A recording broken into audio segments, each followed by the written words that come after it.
Waalaikumsalam warahmatullahi wabarakatuh. Bagaimana kabar Bapak hari ini? Baik, insyaallah sehat. Alhamdulillah.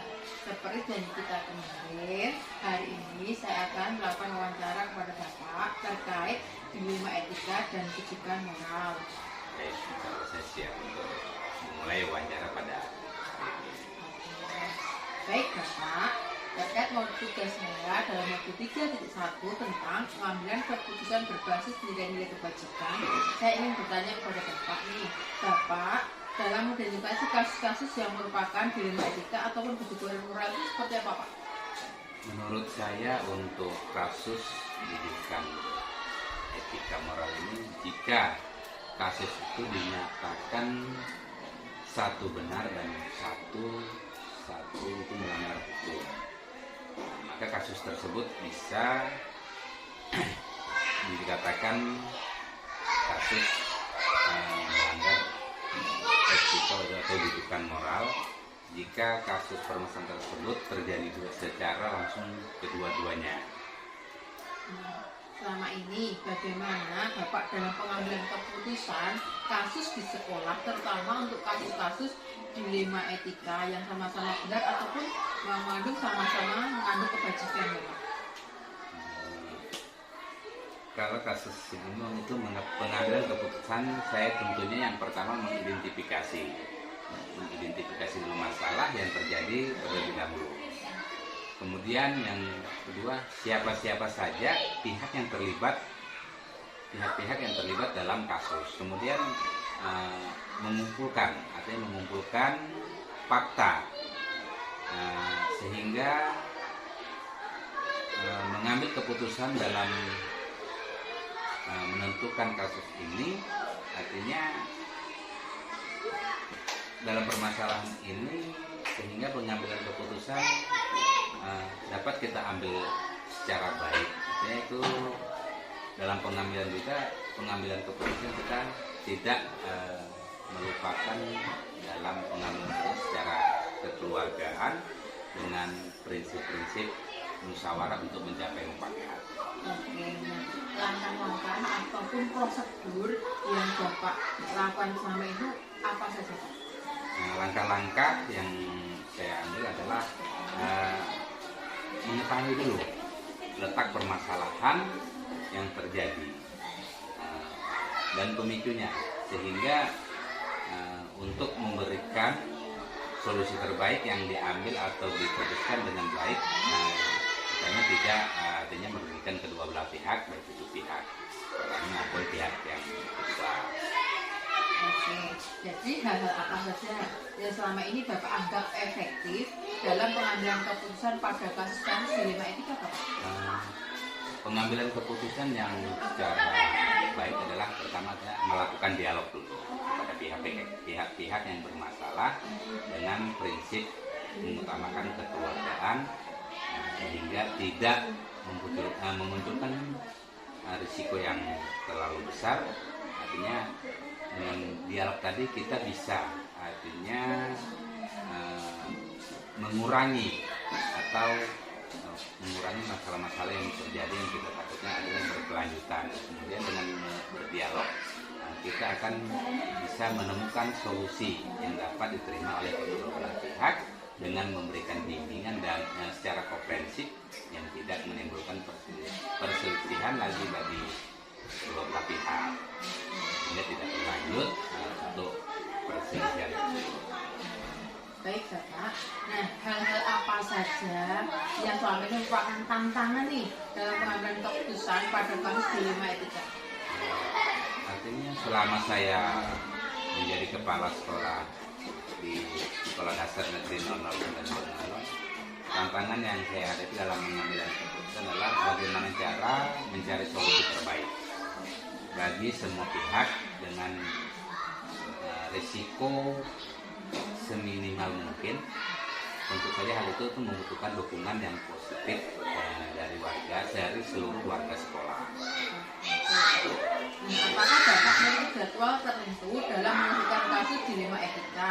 Apakah Bapak langsung menyelesaikan kasus tersebut di tempat atau bentuk prosedur seperti apa yang Bapak lakukan?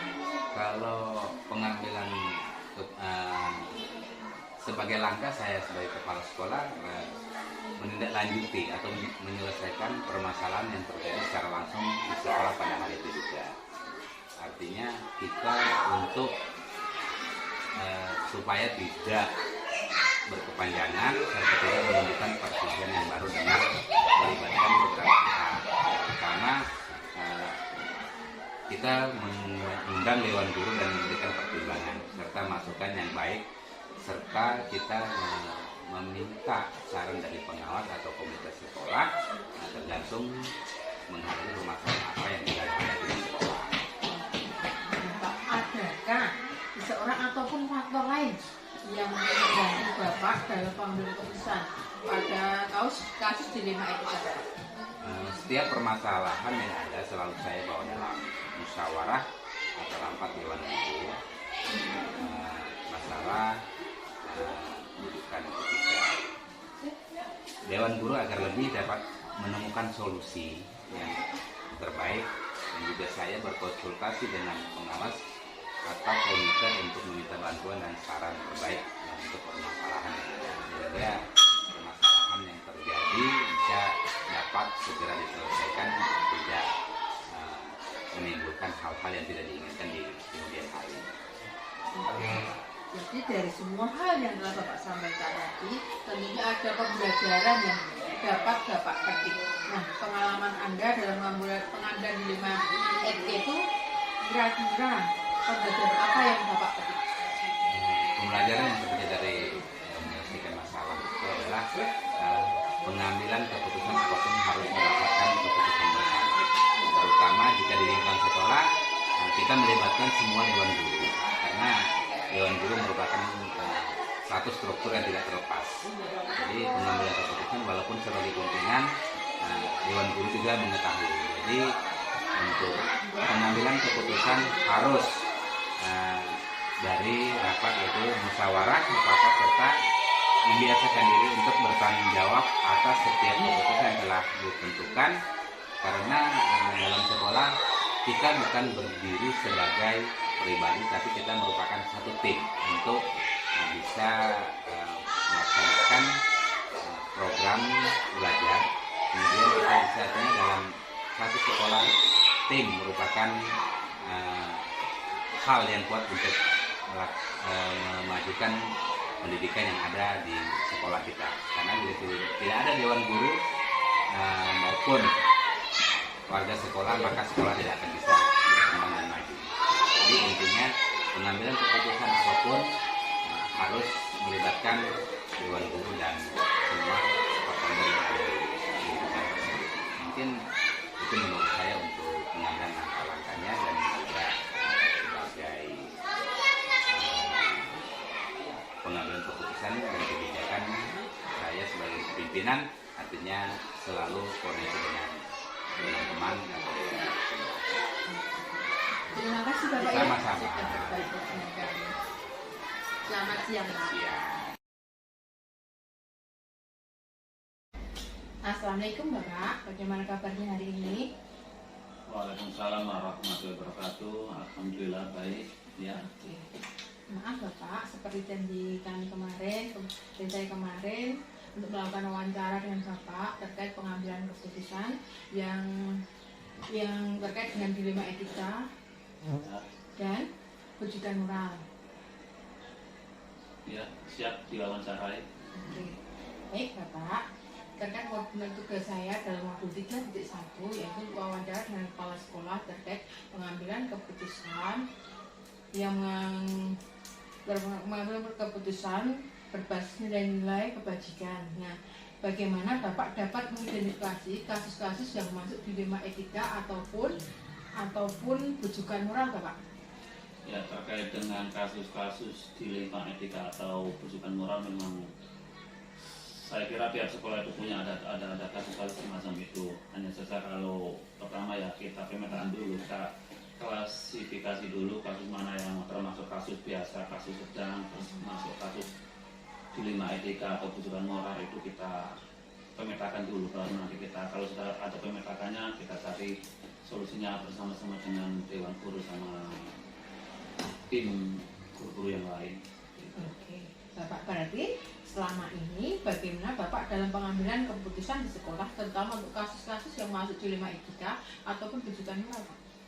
Ya, biasanya pengambilan keputusan tentu kami melibatkan beberapa guru, terutama waka kesiswaan, guru BK, waka kurikulum, kemudian terkait dengan kasus dilema etika, karena dilema etika ini adalah kasus yang tergolong tidak biasa, karena dilema etika adalah benar versus benar atau benar versus akhirnya benar sama versus benar itu atau benar versus kebajikan sama-sama benar ya. Jadi kita harus memang hati-hati untuk mengambil keputusan. Jangan sampai kita nanti salah, akhirnya nanti akan merugikan siswa seperti itu. Oke, Bapak kira-kira langkah-langkah apa atau prosedur apa yang Bapak lakukan dalam pengambilan keputusan tersebut, Bapak? Ya, jadi langkah-langkah yang kami ambil, pertama biasanya kami amati dulu kasus itu kasus apa ya.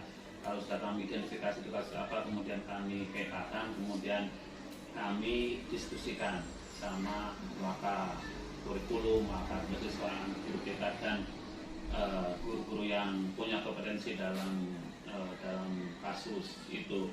Jadi kami diskusikan untuk mencari solusi yang terbaik, dan juga terkadang kami juga koordinasi juga sama pengawas, sama pihak dinas pendidikan. Kalau memang itu diperlukan ya kami koordinasi sama komite sekolah, juga kami koordinasikan semacam itu. Oke. Maaf Bapak, pernahkah ada kasus yang terjadi pada sekolah ini Bapak ya? Kasus apa itu? Kasus biasa atau kasus yang termasuk dilema etika? Kalau kasus dilema etika ya saya pikir ada ya. Contohnya kalau di SMP ini kasus yang nyata yang real itu ketika anak pergi ke sekolah mengendarai motor ya. Di sisi lain secara peraturan lalu lintas itu anak yang di bawah umur atau di bawah 18 tahun itu kan masih belum bisa mengendarai motor karena belum punya SIM. Jadi di sisi lain kalau itu kita terapkan di sekolah, anak SMP tidak pergi ke sekolah tidak boleh mengendarai motor, itu juga kasihan anak-anak karena di lingkungan sini wilayah SMP 2 Pengalon ini belum ada angkot. Beda dengan di kota. Kalau di kota peraturan itu bisa diterapkan terkait dengan peraturan lalu lintas, anak pergi ke sekolah tidak boleh mengendarai motor, itu bisa diterapkan karena di kota ada angkot atau angkutan umum. Tapi kalau di desa seperti ini, di daerah transmigrasi tidak bisa karena tidak ada angkot. Kalau itu diterapkan, anak-anak nanti kasihan, sekolahnya nanti jauh jalan kaki, kemudian orang tua juga banyak yang kerja nggak bisa ngantar. Jadi nanti itu kalau diterapkan efeknya ya kasihan anak-anak, banyak anak yang nggak sekolah karena terlalu jauh gitu. Oke Bapak, jadi itu masuk kasus dilema etika yang ibaratnya kasusnya keadilan versus dengan rasa kasihan Bapak ya? Iya. Nah terus hal-hal apa saja yang selama ini Bapak anggap efektif dalam pengambilan keputusan pada kasus-kasus dilema etika Bapak ya? Ya, pertama terkait dengan kasus tadi anak yang pergi ke sekolah, anak SMP yang pergi sekolah mengendarai motor ya yang penting anak itu kalau mengendarai motor, motornya lengkap, motornya tidak pakai knalpot, bising atau racing, rem spion anak-anak pakai helm, itu tetap harus wajib dipenuhi. Kemudian kami juga koordinasi sama polisi pospol terkait dengan anak-anak yang pakai motor. Jadi kami bermohon untuk bisa dimaklumi di daerah sini untuk tetap diizinkan anak-anak bisa mengendarai motor, yang penting dengan syarat lengkap, pakai helm, tertib lalu lintas dan lain sebagainya. Itu kami tetap koordinasi dengan pihak polisian dan juga kami sosialisasi terkait dengan tata tertib berlalu lintas. Kami undang dari pihak kepolisian untuk memberi sosialisasi terkait dengan tertib lalu lintas. Oke Bapak. Nah, hal-hal apa saja yang selama ini jadi tantangan Bapak dalam pengambilan keputusan yang merupakan kasus dilema etika Bapak? Ya, ada hal-hal yang tantangan, tentu setiap keputusan itu pasti ada tantangan tertentu ya. Jadi tantangan kami itu biasanya apa ya,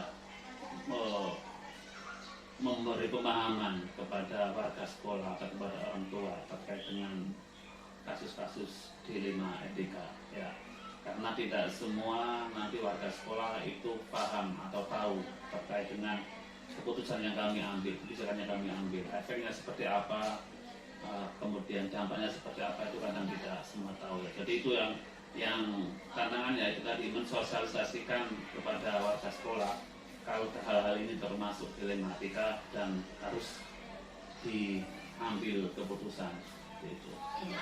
Nah, Bapak, apakah Bapak memiliki jadwal tertentu atau dalam menyelesaikan masalah tersebut, atau Pak bentuk prosedurnya seperti apa Bapak dalam pengambilan keputusan tersebut? Ya, terkait dengan kasus ringan, kasus yang mungkin bisa diselesaikan di saat itu juga karena sudah ada prosedurnya. Tapi kalau terkait dengan dilematika biasanya ada waktu-waktu tertentu, karena kalau kasus-kasus dilematika termasuk kasus yang ya benar versus benar atau rasa kasihan versus rasa kebajikan, karena itu butuh proses, karena tidak bisa kita ambil keputusan sendiri, jadi itu biasanya dijadwalkan. Kalau itu memang agak berat penanganannya, kita jadwalkan karena itu melibatkan banyak pihak. Oke, baik Bapak. Nah, adakah seseorang atau faktor lain yang membantu Bapak dalam pengambilan keputusan yang masuk kasus dilema etika itu? Ya, tentu ada seseorang atau ada, karena kami di sekolah adalah tim, jadi tentu kami libatkan kesesuaian kurikulum, ya, komite, pengawas terkait dengan hal-hal semacam itu. Jadi tim ini tetap untuk memberi masukan-masukan, nanti baru kita putuskan. Kalau sudah diskusi kita putuskan. Untuk kami tidak bisa sendiri untuk memutuskan, tapi harus melibatkan rekan-rekan kerja kami. Gitu. Oke Bapak. Nah, dari semua hal yang telah Bapak sampaikan tadi, tentunya ada pembelajaran yang dapat Bapak petik. Nah, kira-kira pembelajaran yang seperti apa Pak dalam kasus pengambilan keputusan dilema etika ini? Ya, oke.